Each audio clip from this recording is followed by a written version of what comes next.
when you get denied, don't take it as someone saying you are garbage. You may simply not be ready yet. You may simply need more. You may simply need to work harder. You may simply need to get better. Yeah. And good, better, best, never let it rest until your good is better and your better is best. That means you are in an infinite journey to perfection. You have to continue growing. So if you don't have it, you got to keep going at it. Yo, it's Dyson Knight, and this is episode 11. In this episode, we're discussing whether Bahamians are too lazy to own a business in the Bahamas, or is it just too hard to own a business in the Bahamas? So we're gonna talk it out, to figure it out, and then work it out. Kent, you own a gym, and you Yeah. also own a few other businesses. My mentor called me, and I don't think I deserve this accolade, but he called me a serial business owner, which I don't think I've gotten there yet. I'm working on it though. But I think I've owned over 10 brands. The most popular ones would be Empire Martial Arts, BOMAC, of course, the Bahamas Open Martial Arts Championship, BOMAC Cage Fights. There are two things on the martial arts side of business that I'm still active with. There's Empire Fitness. Of course, that's probably my main business right now, Empire Fitness and Empire Sports Medicine. So those are my core businesses right now. That's everything that I'm working on. And so this is probably the most staff I've ever had. I never had this much staff before. Yeah. Right. That's how I call it. That's how I look at it. All my other businesses were like small teams, small group, me and one other person, something like that. But this is the first time I have like staff and people just call me like boss man, which I still don't get used to. One, you have your flooring company. Yeah, flooring, 15 years, successful company out here at West Palm Beach, Florida. We install all types of flooring except for carpet because nobody wants carpet anymore. So we go as far as vinyl, LVP, engineered floors, laminate floors, all designs, models, you name it, we do it.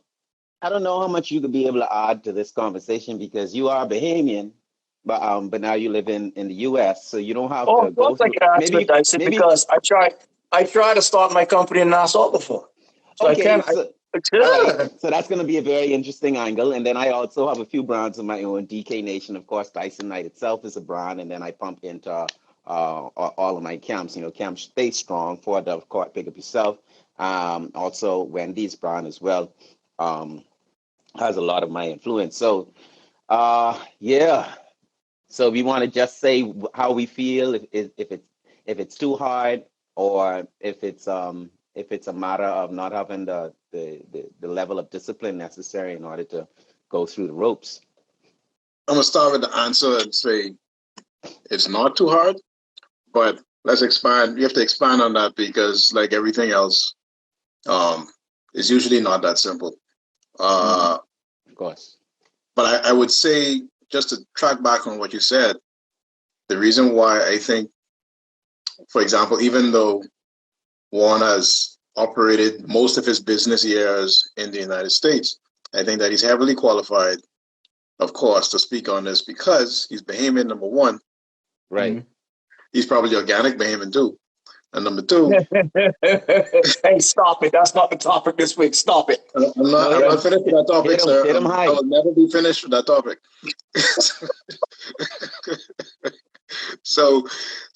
But number two, I think that business in the Bahamas, or in any country for that matter, is a direct correlation with the society and the people, right? So I think there's a direct connection there. So much things of what businesses you have, even the businesses that are present in a country, are dependent on the culture of that country or the layout of that country. You're not gonna go to the to Guam or one of these small island nations, the Taino Islands or something like that. Right. I try to open a McDonald's. Like it's not going to work. So those people fish. Those people, they eat off the land. So I'm saying, so much of the society is, or how the social culture is made up, is dependent on, one, what type of businesses you're going to have in the country. Right. Two, what type of environment you're going to have, because it's going to determine what type of customers you're going to have, and the culture of those customers, and what type of employees and business owners you're going to have. Mm-hmm. You see what I'm saying? So in an environment like ours, and let me just start right off the bat and say that the reason why, just so everybody knows, I kind of pegged this topic, and the reason why is because I saw a post. Call it out, man. Call it out. No, I ain't calling no one name. No names. I didn't say no name. I say call the folks up. Yeah, yeah, definitely. I saw a post by a political person. This is not anybody in office, but this is a political, very tightly connected, politically based person. And this person said, and I'm going to try to quote it, what they said was, Bahamians are not business owners because we're not taught to be business owners. And I kind of heavily disagreed with that, because Bahamians owns most of the businesses in the country. But beside that, if you put numbers aside for a second, and I've thought about this for this is Monday. It's almost a week I've been thinking about this. So even though I understand the point that he may be trying to make, I believe he's saying it incorrectly, or he doesn't understand his own point. Right. So if the point you're trying to make is that we need to convert to a system where we educate our youth more on being entrepreneurs, then I agree with you. Everybody would say, okay, great. Yeah, let's do that. Right. But see, that's difficult if the youth, if they're not doing well in basic arithmetic, they're not gonna warm up to a business course in high school. The point is, if they don't buy into the education, if they don't buy into what you're giving them, it's not going to make a difference. You see, and this political person or persons are the same ones who are saying that every Bahamian should get $1 million once they graduate high school, which I think is absurd. I think that's why we even having this talk if that's the person that inspired this conversation. If I had known that before, I wasn't even taking this on.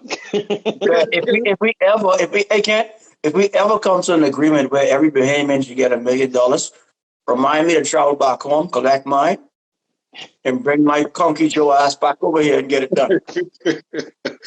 if you want to destroy the society, just watch that happen. But let's go back to the too hard, too easy thing.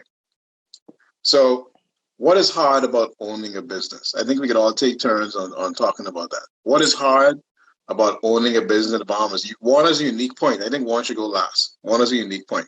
Go ahead. But I will start off by saying my first business was a product-based business. I don't know if you ever had a product-based business, Dyson. But I have. Okay, so the three of us, right? It's products by DK, right? Yeah. Right. So the three of us right now, and remember your wife had something similar too. So one of the biggest challenges trying to move any product in this country is the first thing is getting the product into the country. Important. Yeah. Right. And I never ever complain, not much at least, about prices again after I tried to land one container in this country and I said, you know what? I get it. I said, I get it. I get the 150%. I get the 250%. I said, I get it. Yeah. I get it. And if you never did that, trust me, you don't understand. But I'm gonna say that is the first huge obstacle.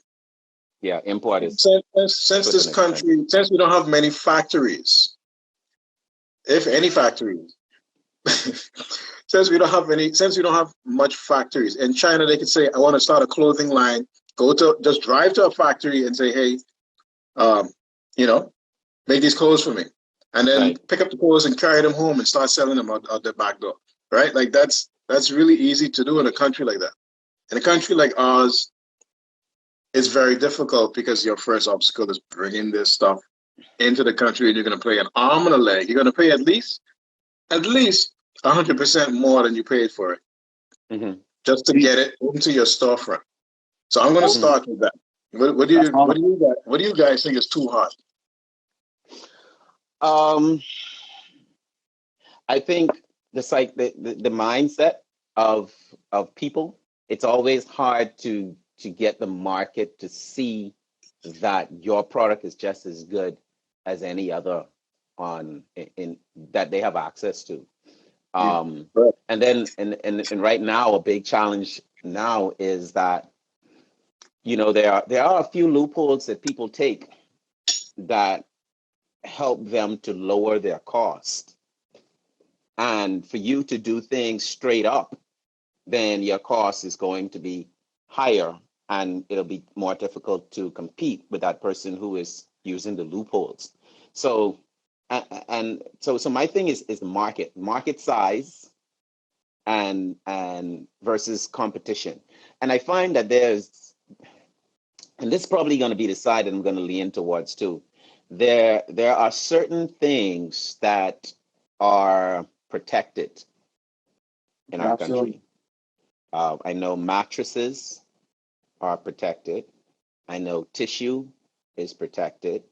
Um, and there are a few other basic items that are. Why? Why are these things protected? Just curious. Tissue. Well, I think bread also. Tissue. Why? yeah, I think that the book reason would say it's because it's a necessity and it's made here. There are people that make it here. Now, I don't know anything about making tissue. I've never tried to make tissue. I've always been very interested because if you go into a store to buy tissue here, you would find that a name brand from the US is going to cost almost 3 times what you would pay for in the US for that same brand of tissue. And it's because tissue, the Bahamian brands are protected, so they have a high tariff on importing that stuff. Right. So that would be the biggest challenge: market size and competition with foreign brands that seem to.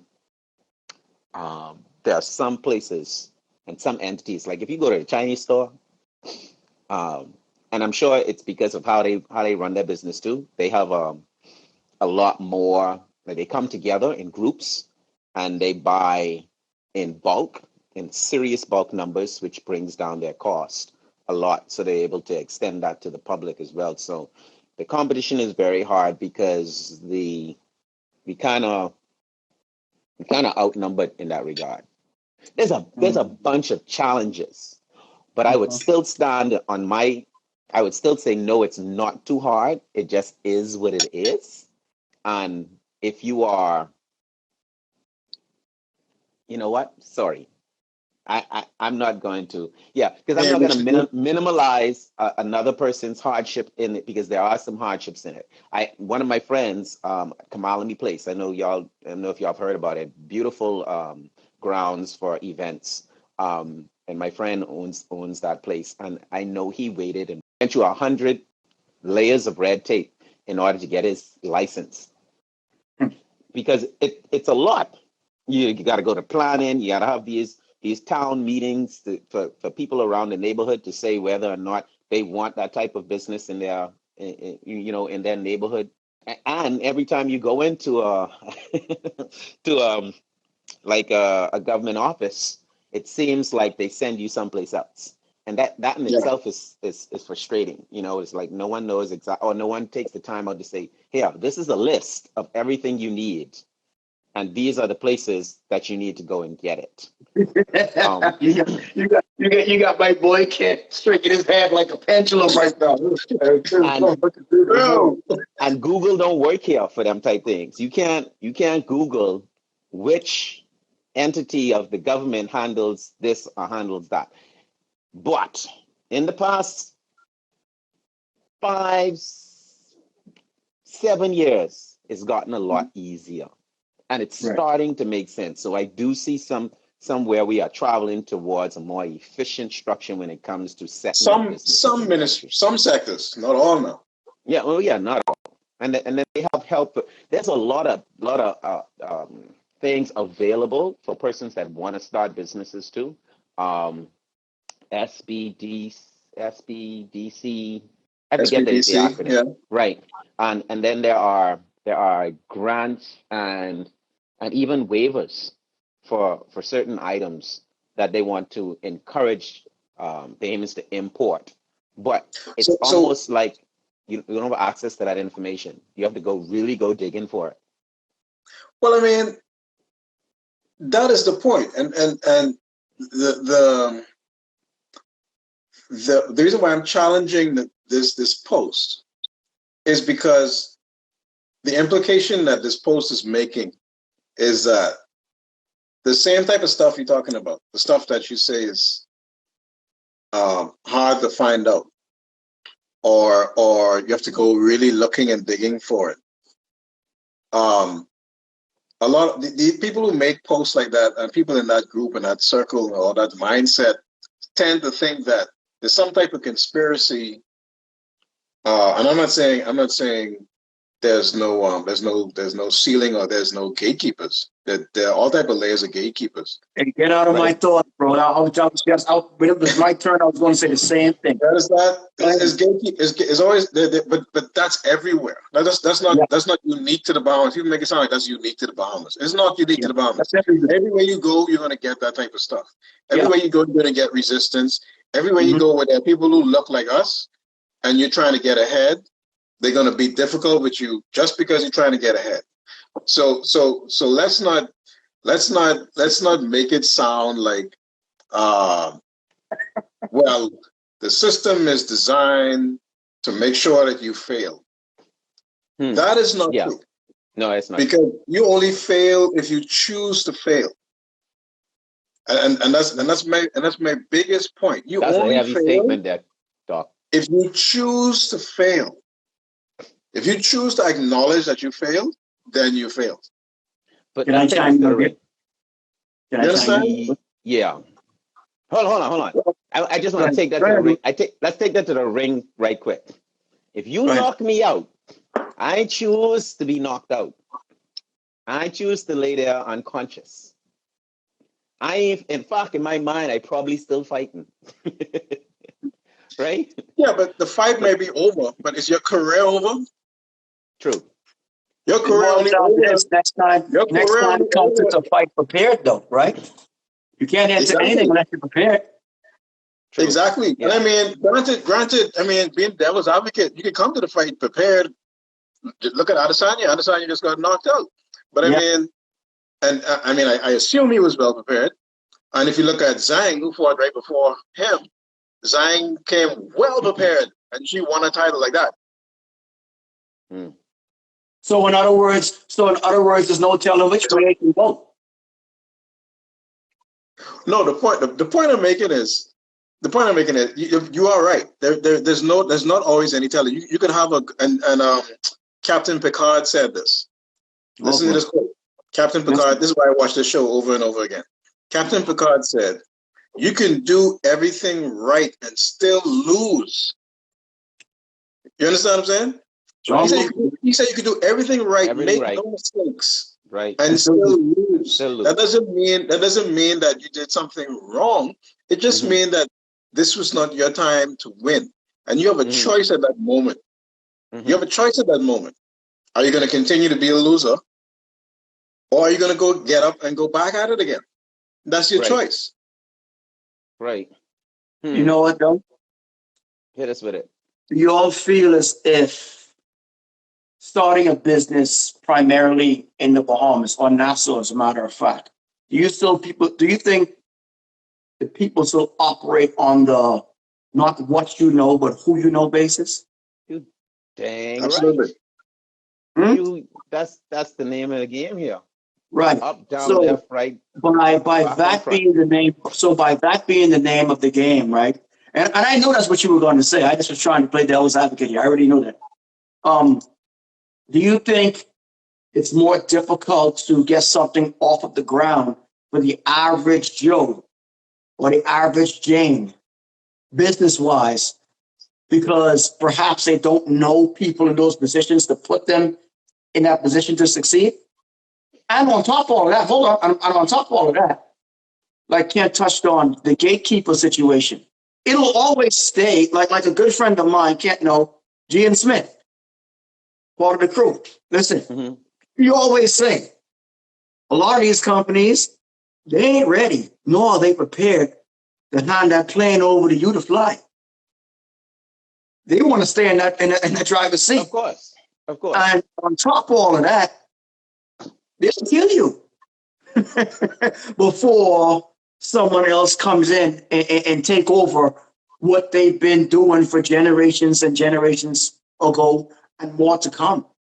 Yeah. So perhaps, That definitely does exist. And I always say that, you know, it seems to me like a lot of these successful business people, rich business people in the Bahamas came in new money, like new millionaires came, they kind of sneak in there. Yeah, man. They literally sneak in. No one knew exactly what they was doing with the money they was making until pop. Oh, reach. It's too late. And check it out, Dyson. And that's the problem why some businesses fail, because you could be overqualified for what you're trying to pursue, but they'll go ahead and give it to the guy that's just known. And think about it, the guy that's just known, he don't really give a F about the business. He just there for the money. So he don't put his all into it to try to make it succeed. The person that's trying that can actually push it to that next level, you're not even going to give him a try or give her a try, because you don't know. And they can they can know all the knowledge in the world to make that business just jump to the next level within a couple months, but they never get the chance to do it. That's crazy. Let me show you something.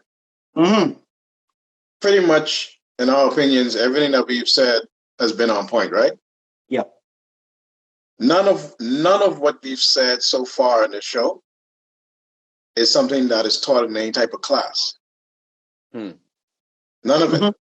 Very true. None of what we talked about today as far as starting a business, besides maybe, I don't know, talking about bringing in your supply and stuff like that. But besides that, nothing else we've spoken about is something inventory. We spoke about inventory. That's about it, right? Nothing else that we've spoken about is something that's taught in school, or is something that, like how are you going to teach this in school? Well, guys, remember, when you get out of school, when we give you this $1 million, remember that who you know is more important than nobody.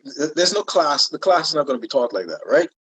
These things can't be taught in school, bro. Like, it's not for everybody. I don't care what nobody say.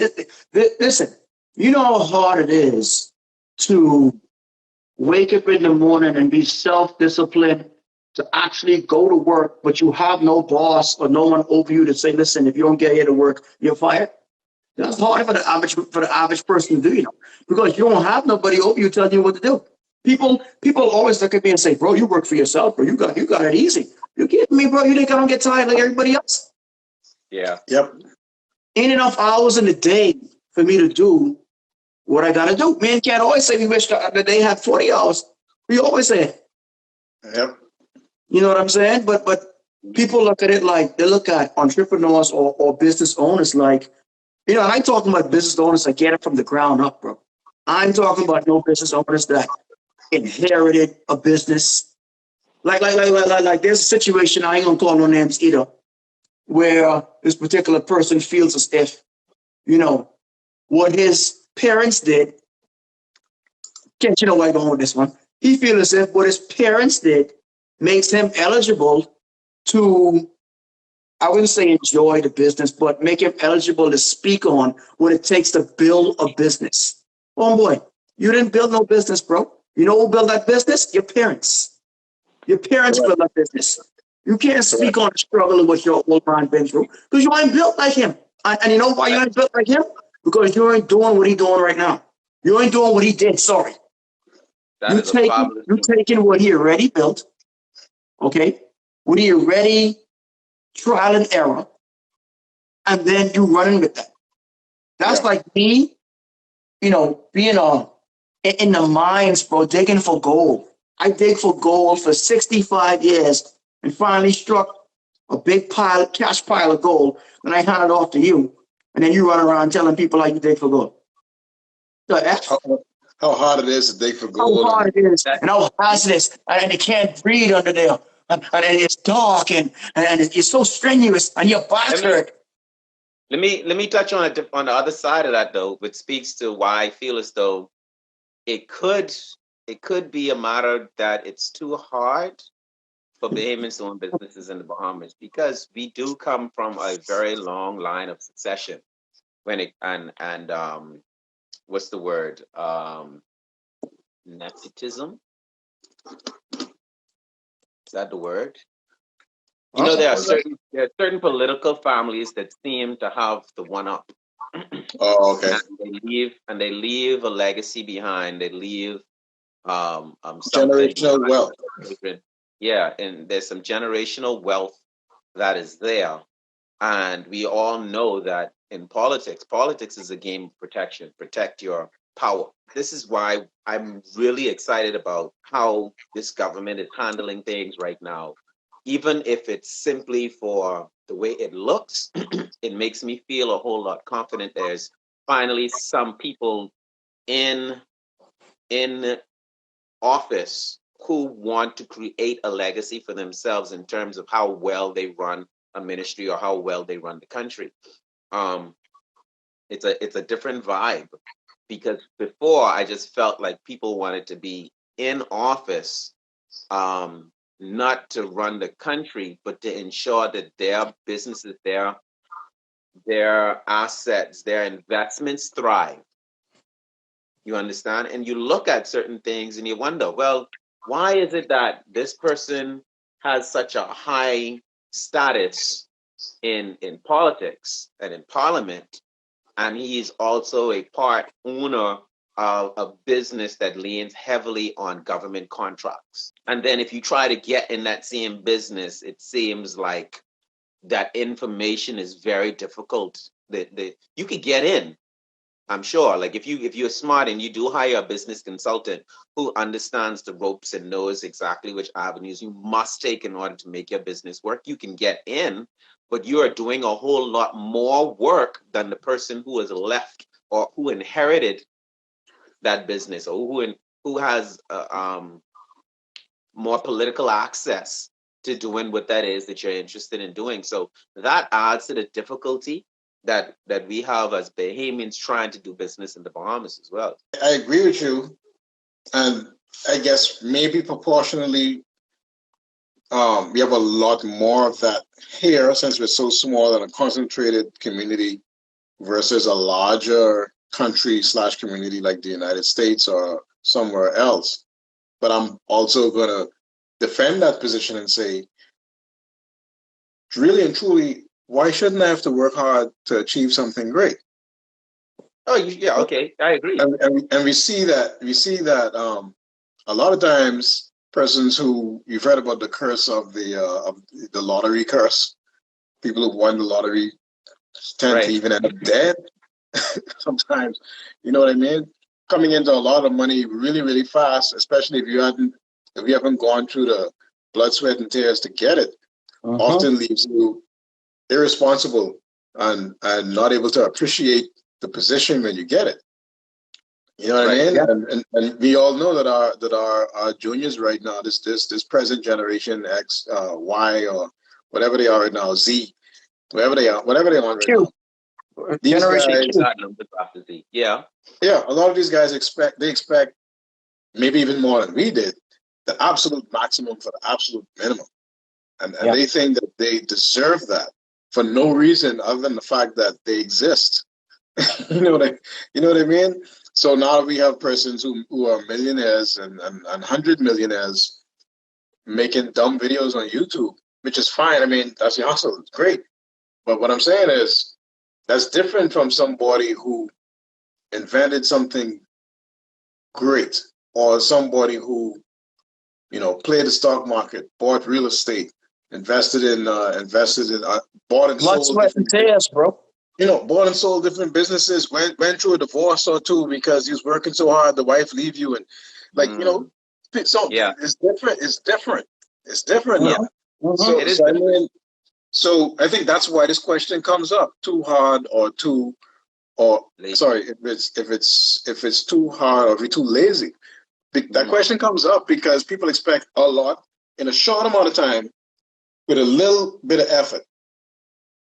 You see what I'm saying? Yeah. So Yeah. then it becomes too hard. It's too hard because I have to go to the government office and I have to ask somebody, and the people have an attitude with me anyway because I asked them this question. Well, that part right there, bro, is actually too lazy. That last part there is too lazy. I'm saying if you're gonna do like my friend, my good friend, I'm gonna call his name, my good friend Ramon, who started the paintball, what's it called? Anyway, he had the paintball place on Bernard Road. My good buddy there. All right.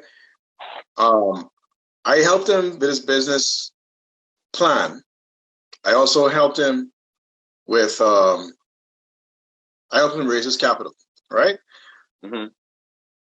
The stories he told me, if you know what he went through, he went as high as the commissioner of the police, bro, to show him like the guns and stuff. And everybody told him like, you can't bring these in. These are illegal.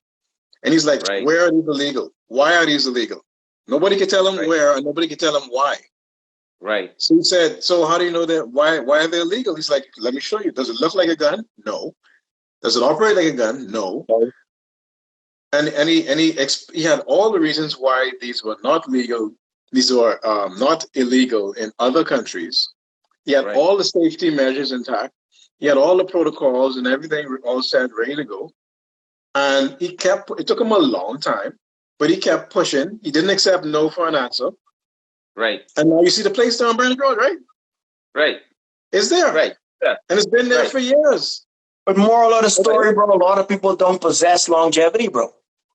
A lot of people expect something to happen within the first couple of months. I want to defend those a lot of people for a second. Because I mean it's a reality that a lot of people see your success and know nothing about your story and feel as though it's easy. That is very, very true.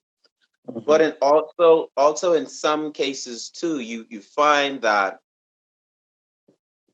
persons would have an idea, have a business idea, try something in business, and then behind them comes a foreigner per se, and it seems like that person is subsidized, is partnered with, they get the red carpet rolled up. Yeah, that's not untrue. That's not untrue. But and especially in certain why? Again, we can get to that. We addressed that in a couple of shows ago.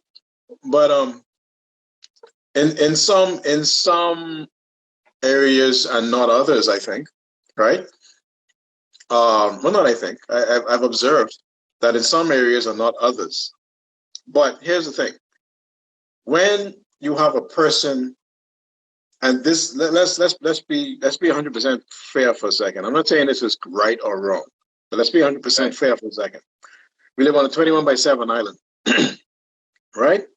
Let's just say I go to planning and I say, okay, I want to build a 500-bed hotel. They say, how much money you got? Well, my name is Dr. So-and-so. I weigh $100,000. I weigh $200,000, but I work very hard. And I got this great plan. And I got this plot of land. My people leave me here. I know I can get the money. Okay. And then the billionaire from Vegas comes and say, hey, I want to build a 500-room hotel, or I want to build a 1,000-room hotel. Mm-hmm. And they say, okay, how much money you got to your name? Well, I'm a billionaire. I got thousands of millions of dollars, right? I've had 5 or 6 hotels already. Yeah. Mm-hmm. So now they got to decide if they can let you build a hotel or if they can let this guy build a hotel. And in some case, and somebody essentially has admitted to this to me, right? But when they look at you, they'd be like, okay, he's Bahamian. That's the best thing he got going for him, that he's Bahamian. That's solely the only reason I would want to pick this guy over the other guys, because he's Bahamian. That's the only reason. I don't think that's a good enough reason. That's not a good enough reason. Because whether you like it or But not, how does the one guy get to the point where he's now successful enough to open another business and another business and another again, business? that's another show. His ancestors robbed some people, and now he's rich, right? So that's the bottom line. The Right. point is, though, we here and now we have to make a decision. This guy who's a billionaire, who's a hotelier, who has the experience, who has the know-how, he's built one of these things a couple of times. He knows what the ins and outs is. Whereas the other guy doesn't have none of that, right? He's a Bahamian who's a good person who works hard. Honestly, in the world of business, that's not enough. No, it's not. Whether we like it or not, that's not enough. So when people talk about foreigners getting opportunities, a lot of time it ain't this. Most of the time it's this. Yeah. Most of the time is that. And the only reason we should probably get the opportunity before the foreigner is because we are Bahamian. We got to be real about this now. Let's not be fake. Let's be very real. Let's be very real. I only bring it up. I only bring it up for the sake of the argument. The only reason I know how to run an MMA show is because I got it done. I learned how to do it, and there's no school for that.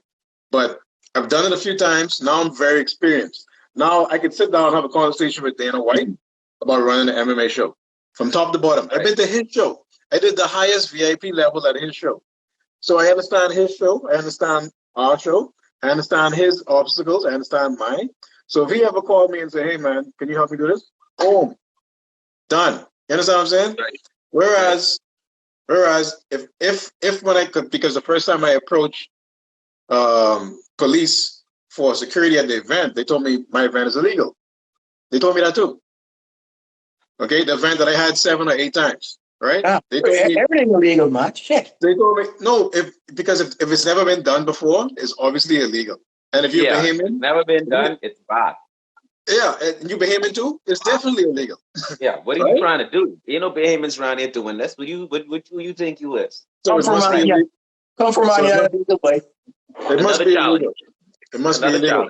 But what I'm saying is, if I didn't stand my ground, I wouldn't have had those 2 events at Atlantis. All right, Atlantis told me straight up, no, we don't do events like this. So I had it there twice. You understand what I'm saying? And that ain't because I know Saul Curtis. No, Saul Curtis don't know me from a can of paint. You understand? It's because I don't like no. When somebody tells me no, I get very angry. Like I don't understand when somebody tells me I can't do something. That really gets Mr. McGee, don't make me angry. You understand what I'm saying? That is turned on something in my head when someone tells me you can't do this. You're not allowed to do it because what? It's my country. What do you mean I'm not allowed to do it? You're not allowed to talk like this on live, bro. Well, you see, Mark, Ruckus say Mark try to cut us off. You already cut us off once. Watch yourself now. We got to cut off based on what you saying, bro. That's the point I'm making. Though. Yes, a lot of times foreigners they come to the Bahamas because there's opportunities here, right? Right. Sometimes it's beneficial to partner with Bahamians on these opportunities, and sometimes it's not. Guess what? I had a meeting. I was at a dinner 2 nights ago with one of the richest Bahamians.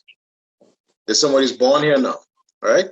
One of the richest men in the Bahamas. So he's organic? No, actually, he's not. Okay. He's not. His parents are English. Move on. His parents are English. Anyway. So what he said to me was, a lot of times it's not that, these opportunities or they don't want to work with, when I say they, I mean like an investor or something like that. Most of the time they're not looking to come here and put boots on the ground and do work, They ain't looking for that. You think Saul Curtis don't want to be here sweeping the floor and stuff like that and walking around and making sure everything up? You think Saul Curtis wanted to be doing that or any other hotelier? Most of these guys, they want to give you all money and say, listen, turn this money over for me and walk away, bro, and just send me my check. You understand what I mean?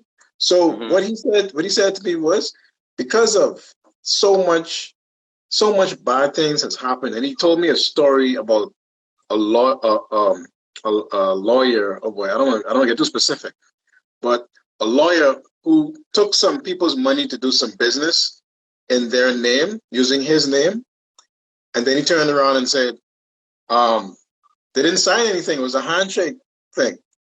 And then he turned around and said, no, the stuff is mine. Now he owns all the stuff. You understand what I'm saying? So Wow.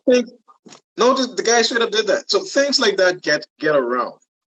All right. Yeah. Right. Yeah. I was working at Atlantis when two 40-foot containers full with widescreen TVs got stolen off the lot. I was working there when that happened. Okay. So this type of stuff happens, right?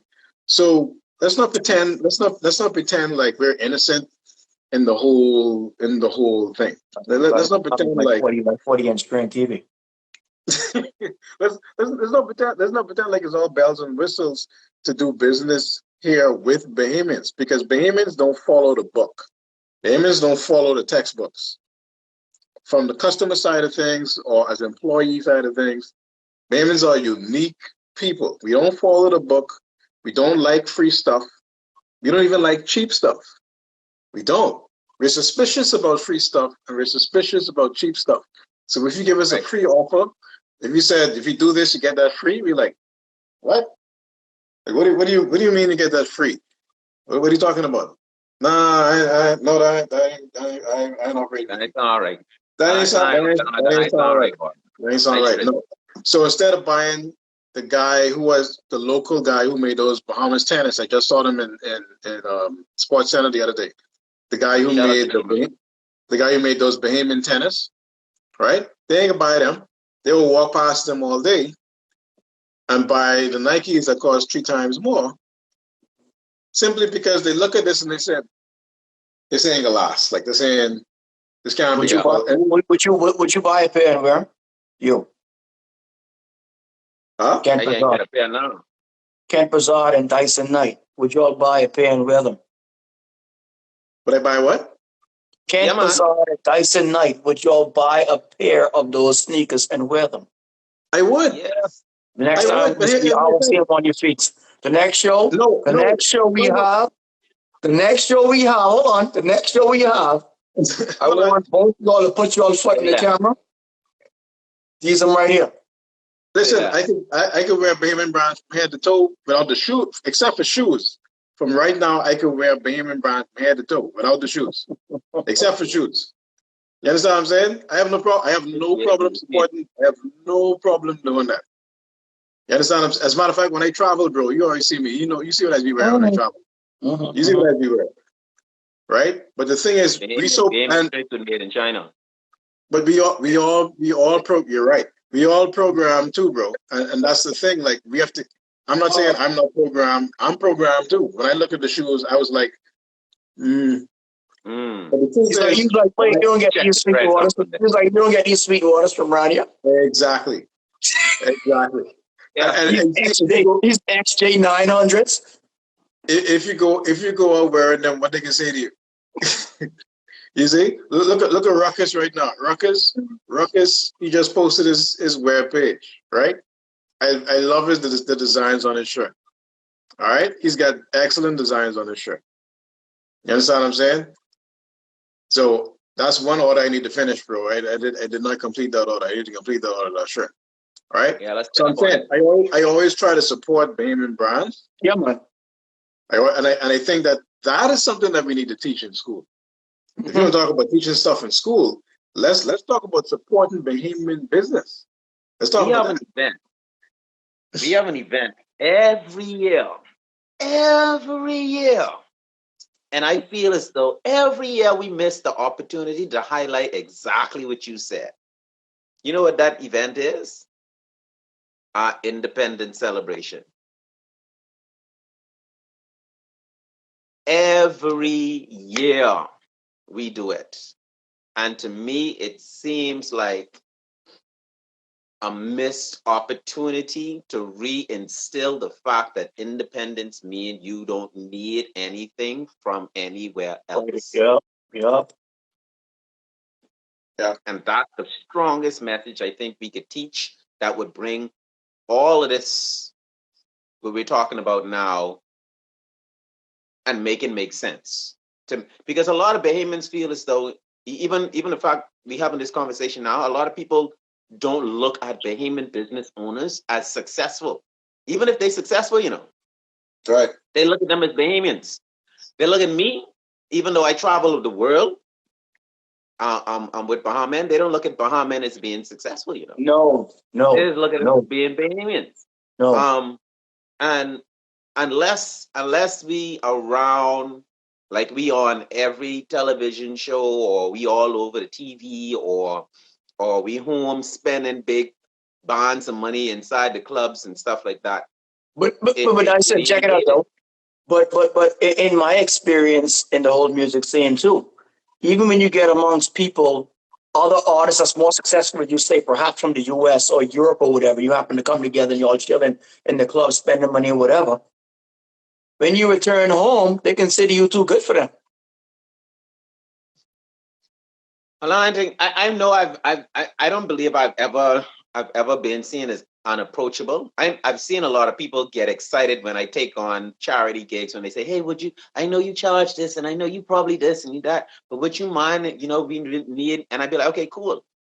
And for real, they have this type of reaction. They're like, "Yeah," but then I kind of like feel like sometimes like I don't want to do that, because you kind of make it enforces that idea that I'm basic, when I'm really not basic. It's just that I believe in building things at home, and I Yeah. know that there's a huge gap between what our entrepreneurs are doing to what entrepreneurs in the US or anywhere else, or Jamaica or even Africa are doing, because off the bat they got millions and millions of people to sell to. They Well, got this is the millions and reason. millions This of this people. this is one of the more important reasons why a lot of entrepreneurs in Nassau, they pretty much jump ship. You got a few of them. You got a few of them that'll stay and you know test the waters. My brother can't. But Yeah, for the vast majority, like you say, Nassau consists of an island. This is my opinion now. I'm not speaking for Dyson. I'm not speaking for Kent. My opinion. The reason why I didn't open my business in Nassau is because it's one island, bro. And I don't want to face the crab in the bucket mentality, which you get that all over the place. Don't get me wrong now. I'm not saying you don't get that nowhere else. right. But Put your bucket bigger. exactly.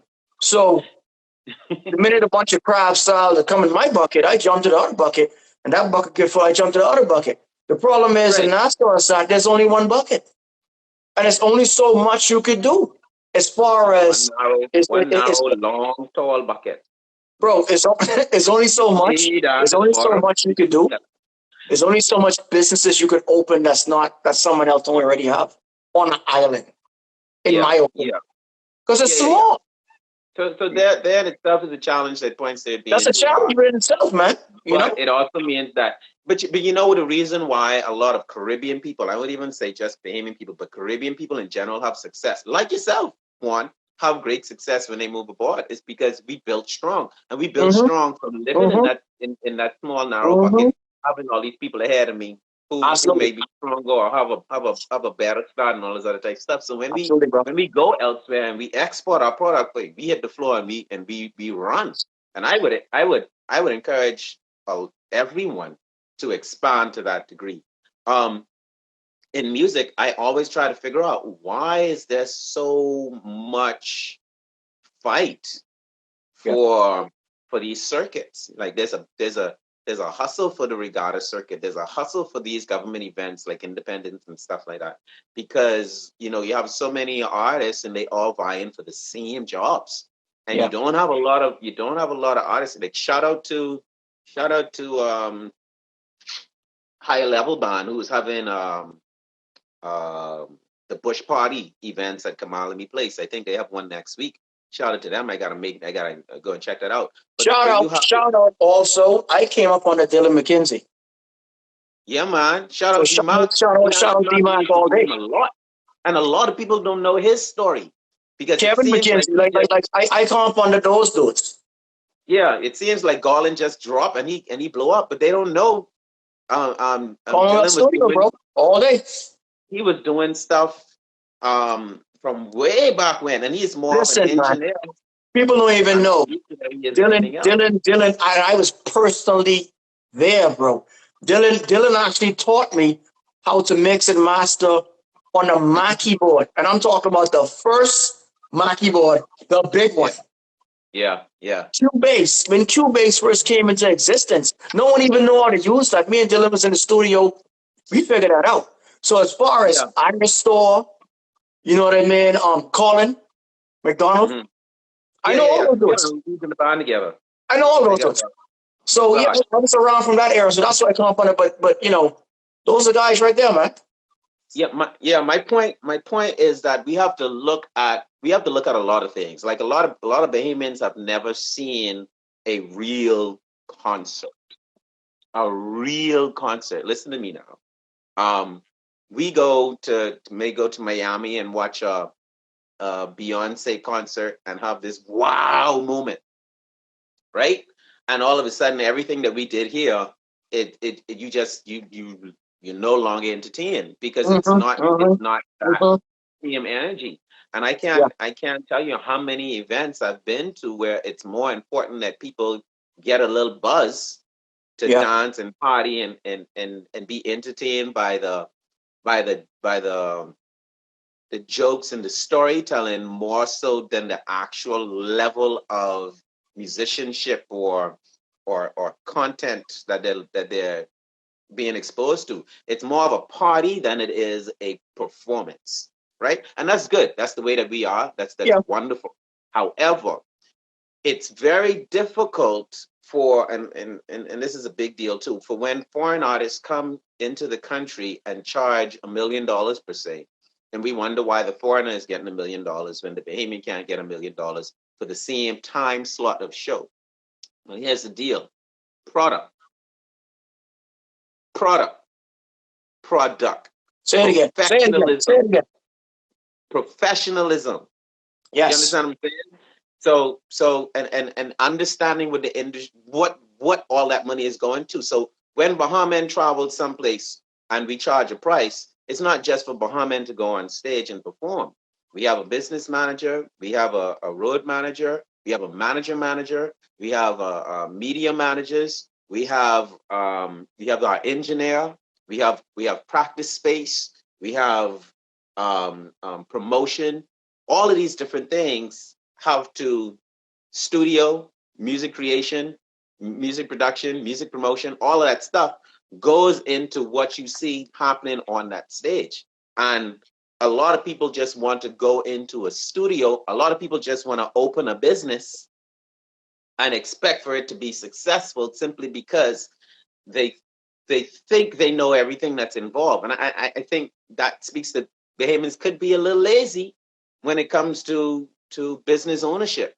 You can't just you can't just expect that people are going to support your business because you're Bahamian.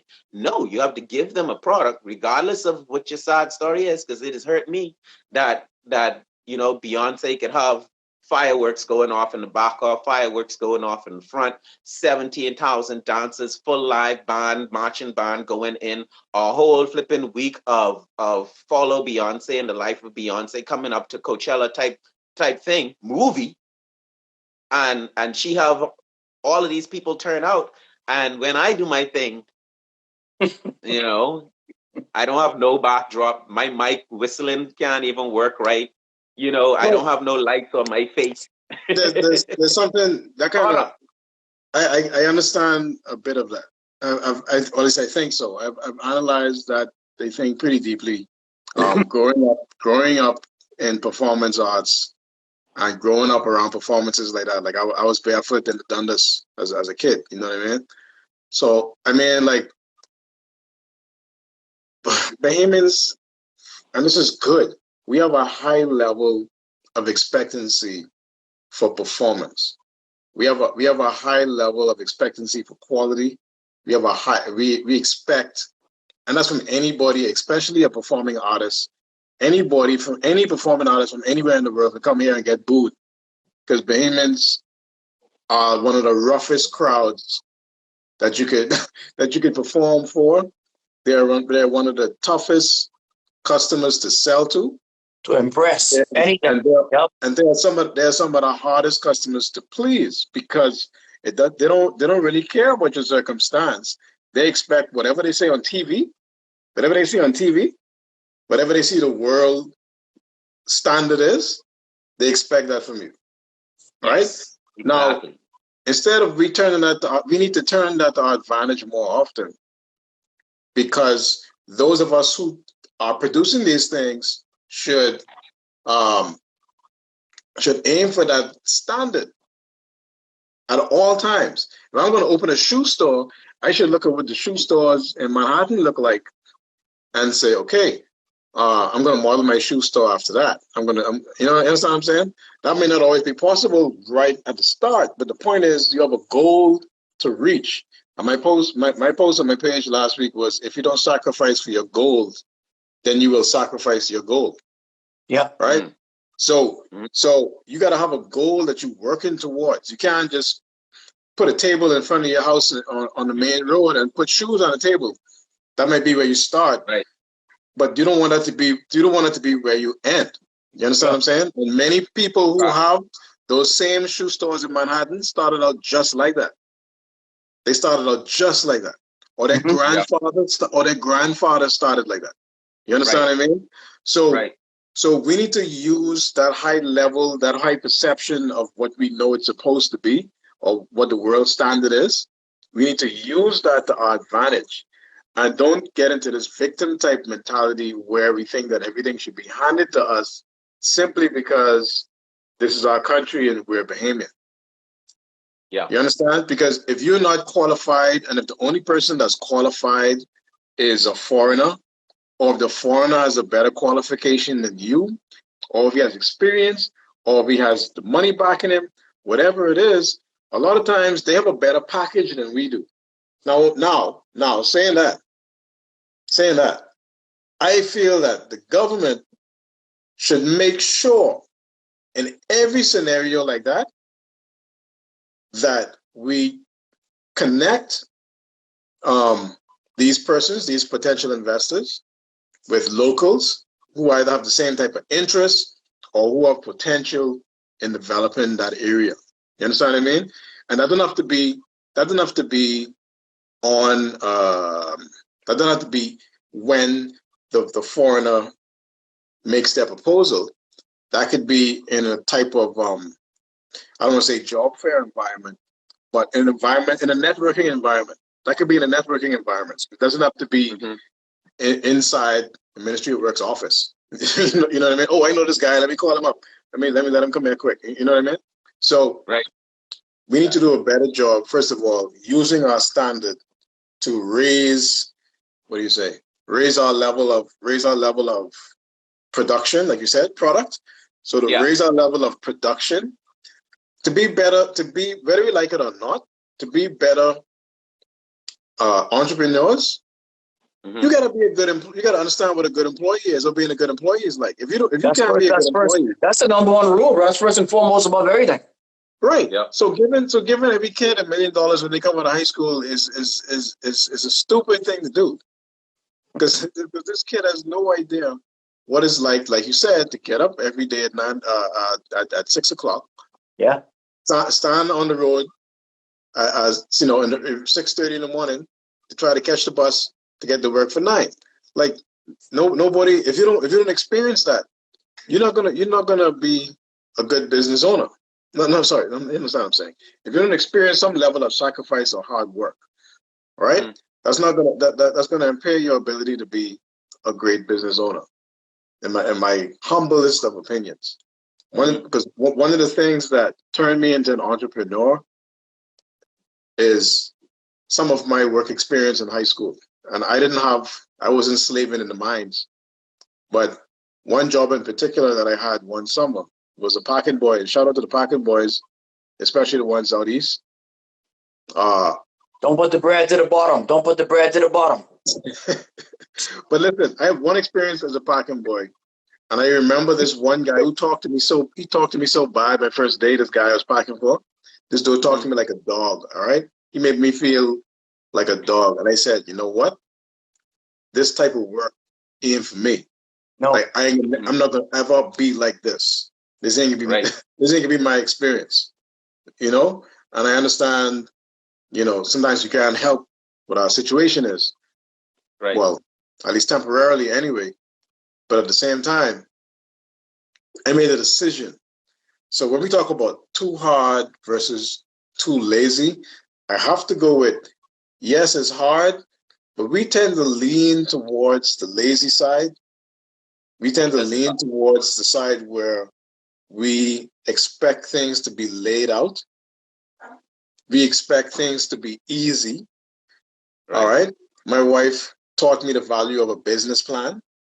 I always thought it was a crock. Look at this business plan. I know what I'm doing. I'm selling shoes. Buy the shoes for $10. I put them on the table and I sell them for $20. That's it. Right? Right. That's it. But listen, she taught me the value of a business plan. She taught me the value of proper accounting, especially when VAT came into play. So there's a lot of things that we need to understand. And there are a lot of ways that there's a lot of things that we got to use and put in place that we have opportunities to get to, that we're taught in high school. Right. Right? From the high school level.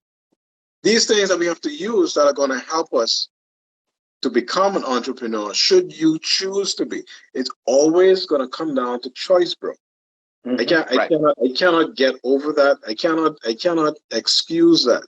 If you what did I say? You only fail if you choose to fail. Mm-hmm. So let me ask something. What do you think separates our mindset from the average men? Combination of things. I will start with our childhood and parenting. Okay. All right. I think we may have been very fortunate. Some people have some trash parents, bro. Just call it what it is. Some people have some trash parents. Those things exist. So there's some parents who don't care. They'll let them run up and down in the street. They'll let them hang out on the blocks, not do their homework. They won't check for their grades. They won't check for what kind of friends they have in. They won't route them, make them go to bed instead of watching TV all night. Like, you have some parents who will just let their kids just be very undisciplined. And then when the kid do something wild and crazy, they say, oh, that's my good child. Right? So I think parenting. Shout out to the first 48. Wait, I think parenting and I think the fact that we have a basic education, bro. I mean, we didn't go to the most academic school. All right? Right. Our school was not academic at all. Our school was like a war zone sometimes. Yeah. But we got through the school. We learned valuable things we needed to learn. We got our basic education and we turned what we had into opportunity. So, and I think that watching our parents too turn what they have into opportunity, is one of those things that actually made us a little different, I think, than the average dude. Oh, the average, I don't say average. Nevertheless, it made us who we are. It made us who we are. I don't say that we're better than average, but I would say that it made us who we are. I'm very thankful for the experiences I went through. And I'm very thankful for whatever I experienced that gave me my state of mind right now. I'm still growing as a person. I'm still developing as a person. I'm still learning things as a business owner. I'm still learning stuff. So I mean, it's something that never ends. So I think those are the main things, bro. I think it all comes down to your environment that you grew up in. I think it comes down to parenting, and I think it comes down to basic education. Yeah, you fail and you stop trying. So we gone on about a little over an hour, Chance. I'm not sure we have solidified whether it's too hard or we too lazy.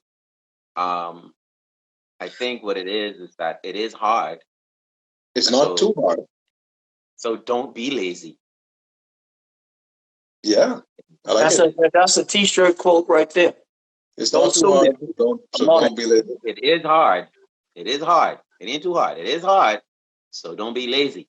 It is hard. Um, But don't be yeah, lazy. and I feel like in life, in all things, you can come up with an excuse. But another powerful thing that I think came out of this conversation again from I think both of you said it is that it's choice. Yeah. It's It always choice. boils Yeah. down to Always choice. is. Yeah. You don't have to know it. You literally don't have to know how to swim, but you have to be willing to learn and you have to be willing to not drown.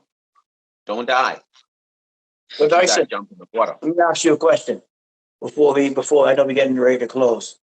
Uh, Can't already explain why he is an entrepreneur, why he has his own business. What is your reasoning for doing what you're doing and not working on anybody? and this is And actually a I'll close the conversation line. I've had with somebody. I have this conversation with someone because in my mind I don't understand why anybody wants to work for anybody else, right? so Yeah. so so my thing is, I mean, but for me personally, Mhm. I do not believe that any business owner, and it doesn't make sense. There's no business owner that is in the business of making their employees rich. Absolutely. Yep. So if it doesn't work that way, the business owner wants to be rich, or at the very least, he wants to maintain his business, right? He wants to expand his business. So even if he's not rich, he wants to continue to service his passion to provide whatever he is providing to the market. And that is not, I think, only the only person who should be in the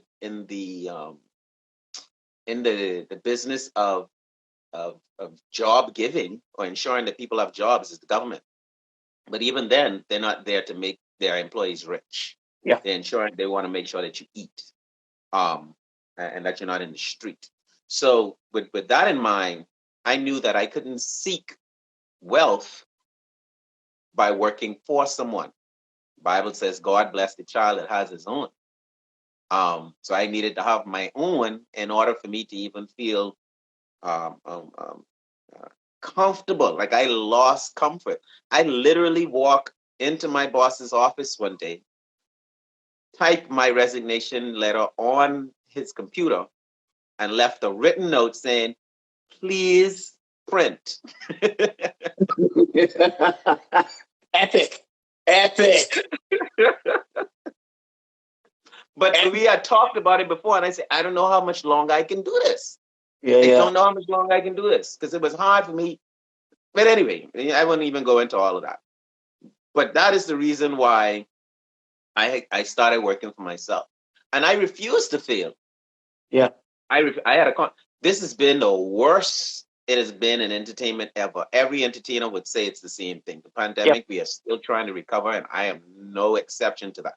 We trying to recover right now, but I refuse to fail. You see what I'm saying? Because I know that it's possible, but it's just going to take working hard. And one of the things I always said in my business is that when you get denied and in an avenue, it doesn't mean don't don't take it as someone saying you are garbage. You may simply not be ready yet. You may simply need more. You may simply need to work harder. You may simply need to get better. And Yeah. good, better, best, never let it rest until your good is better and your better is best. That means you are in an infinite journey to perfection. You have to continue growing. So if you don't have it, you got to keep going at it. Absolutely, bro. Yeah. So My so my and you my, never my know. goal, Like you in right. Florida now, you got to explore. You can expand to Georgia and then expand to South and North Carolina and straight through New York. Your company, you never know. You got to just keep growing. Beaumont could be, a global type event. He started popping over and having, the next show in Spain, we doing this, da da da da. There's no limit. Like that, bro. We all quitting. I don't see limits, and that's how I think. You see what I'm saying? And it's real talk. So I want everybody. Let me let y'all have your say. Let's wrap this up. I think we went on. I hope people even get to the end of this to hear that, because I think this is very important that people understand that it's not. It is about you. It is about you. Yeah. You do the work. You want me to walk it off? Yeah, man. All right, check it out. I'm gonna end it with this, right? At the end of the day, everything begins and starts with you. With working for yourself, no one never said it was going to be easy. You'd be stupid to think, life itself ain't easy, man. You understand? But the only way you're going to appreciate anything you build from the ground up is to go through the struggle of building that situation. You appreciate it that much more versus it being handed to you. The entrepreneur mindset is not for everybody. This thing of ours, whatever you want to call it, this thing of ours can't be taught in school. You can be taught, basic accounting, basic stuff like that, but either it's in you or it ain't. It's sort of like when you get your first fist fight, you take that first punch in your mouth. However you react from that point forward is going to determine how you are when every other fight after that.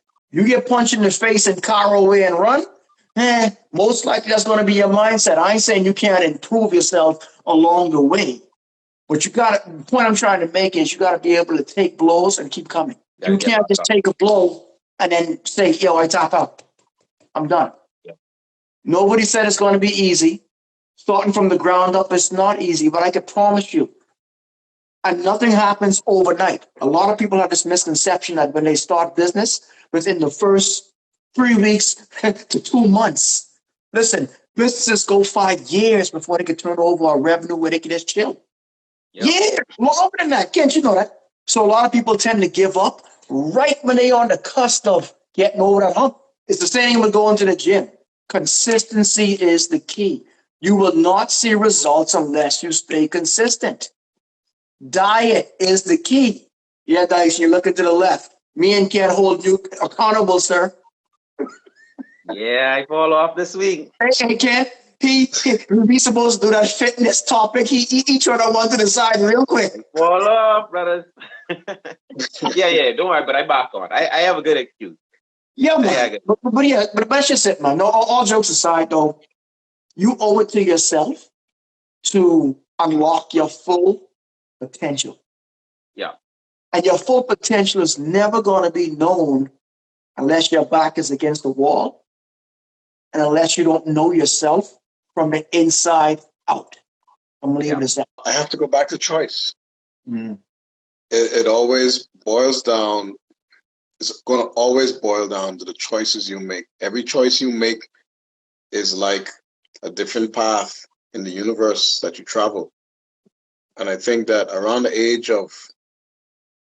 grade 7, at least high school in the Bahamas, around 7th grade, and when you enter high school is where you start to put some of those pieces in place, or at least start to identify some of those pieces and some of those parts of you that's going to determine exactly what and who you're going to be for the rest of your life. I think that's a very important phase. Yes. I think we take it for granted. And if you notice in our country, that's where most of the failure occurs. Most of the failure academically in school happens at the high school level. And I think that's part of the problem why we have all the issues that we have now outside of school. So I think as most of the people who are watching this show, most of our colleagues and friends, more likely going to be parenting age. And we got to have it within ourselves to know that, 1, the choices you make are very important.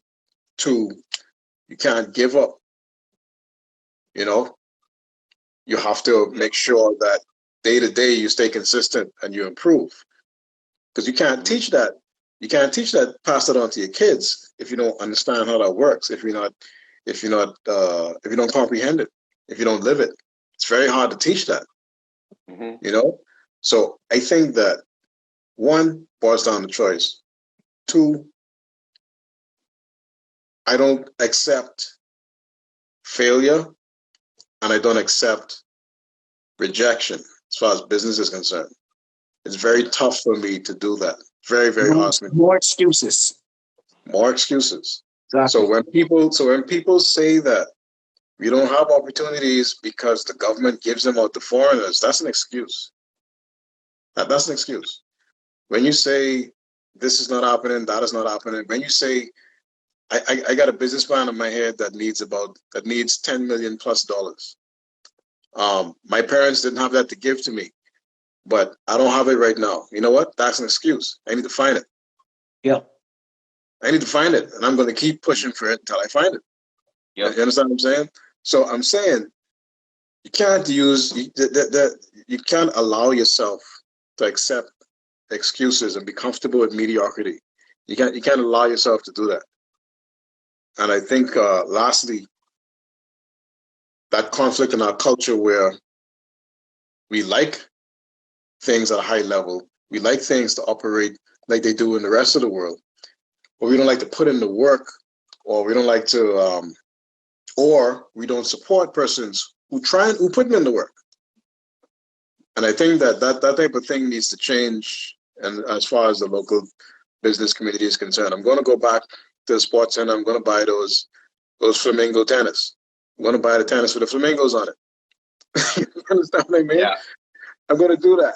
Not because I like them, because I really don't. But I think that, again. But that's the thing, though. I mean, that's the thing. I mean, we have to be careful with that. We have to be careful with that, bro, because maybe they need to come out with a different design that you do like, so you can feel better about buying them. Well, then let me go on the social media page and say, yo, these are nice shoes, but the flamingo ain't doing it for me. Yeah, yeah. I'm saying though, support your local economy, support your local business, support your local entrepreneurs, not just your local business. KFC don't need our money. You know who need our money? Mom and pop on the corner, man. Mom and pop on the corner who got the chicken in the bag. They need the money. You understand what I'm saying? I would give my money to them before I go to KFC anytime. Sorry, KFC. It's just what it is. So that point is we need to support our economy. We need to support entrepreneurs who are trying to do better or who are trying to raise a standard. And persons like both of you guys, especially Dyson, who's taken Bahamian music. We had this conversation plenty times, Dyson. Taking Bahamian music to a different level, creating a different sound, taking it to the world. Things like that needs to be supported at all costs. Like at all costs. Definitely. We shouldn't be the ones tearing it down. And too often we're the ones tearing our own stuff down. You know, so those are the 3 points that I would leave it. It's like you said, bro, it is hard. So don't be lazy. I think that sums it up. Yeah. Ruckus want us to make sure people support people online too. Absolutely. We're definitely getting in that. And continue. All the entrepreneurs out there, all the business owners, y'all continue to better your service, better your product, even better your brand. Because I don't even understand why there are some businesses that's been around for 20 years, but the building look like it's been around through hell for 20 years. Like you gotta pump some of that money you're making from the Bahamian people back into the business in order to make Bunny's dry goods. Yeah, make it look, bring it up to speed. Don't just think that you have a free ride because you exist. Who Moved My Cheese is a story about people getting comfortable and then someone coming up and stealing every piece of everything you have simply because you let it slip, right? So let's make it make sense. Let's give quality for the amount of money we charge, because we know we have to charge a lot because the cost of living, we're the third most expensive place to live in the world. So we have to look like we are expensive, right? We gotta look the part. But our mission is to increase awareness, clarify, and introduce deeper insight of social matters in an attempt to discover solutions that bring about progressive change. We are going to talk it out, to figure it out, and then work it out. This has been episode number 11. Is it too hard? Are you too lazy? It's the Sup'm Show. Dr. Kemp Bazard, Juan Knowles. Yo, it's Dyson Knight. I'll see y'all next week.